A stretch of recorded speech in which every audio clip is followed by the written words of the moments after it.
Good morning. It is 8:57 a.m. on Saturday, August 25th, 2018. I am Christiana Ellis and I just got up. This is 5 more minutes. So, weekend. Woohoo! That's good stuff.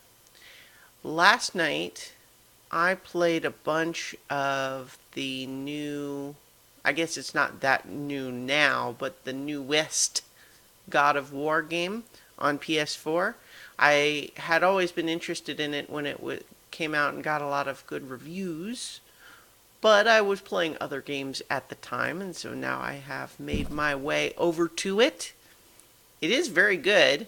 I will say that given the labeling of the difficulty settings, I'm finding it just on the edge of being a little bit frustratingly challenging for what I thought was going to be the right difficulty level. But, to the game's credit, it does have an easier difficulty level that I could switch to if I want. So, there's always that. I appreciate that, especially in these days where I feel like I don't have as much time to play every single game that I might want to play. So definitely I don't want to spend my limited gaming time feeling frustrated that the game is too hard. Or just artificially making the time it takes to play through the game longer by just making it more difficult.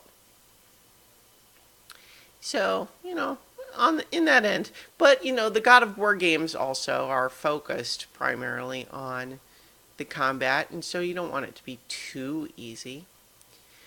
Just the same, the story this time around, this is not news to anyone who's already aware of this game, is a little bit more serious and nuanced, and frankly, that's not difficult given that the stories in the previous games, I've joked in the past, are pretty much consist of Ares, Kratos, Zeus, and that's pretty much the games of the story of God of War 1 through 3 and other parallel games. But in this one, now that Kratos has killed his way through the entire Greek-Roman pantheon, has moved up north. He's going to interact with the Norse pantheon now. And he has a kid. He apparently got married. And the story now is Kratos, aka God-powered rage monster, has a 10-year-old kid. He's trying to be a good dad, but he doesn't know how to emotion. Yep. There have been not one, not two, not two, but 3 times already in the game where it does that thing where the kid is staring off pensive about something and Kratos holds his hand out like, oh, I want to put it on his shoulder and reassure him or something, but, I may have godlike strength, but do I have the strength to be vulnerable emotionally? Not yet, but I hope by the end of the game. I'm being kind of jokey about it, but I'm actually digging it so far. It's a very good game.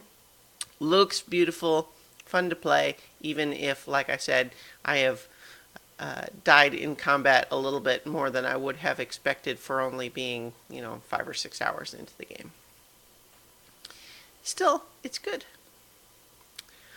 I'm excited today. We're going to continue Curse of Strahd later for Dungeons and Dragons, and I'm also just excited that we're going to be adding our new players into the Wednesday night campaign.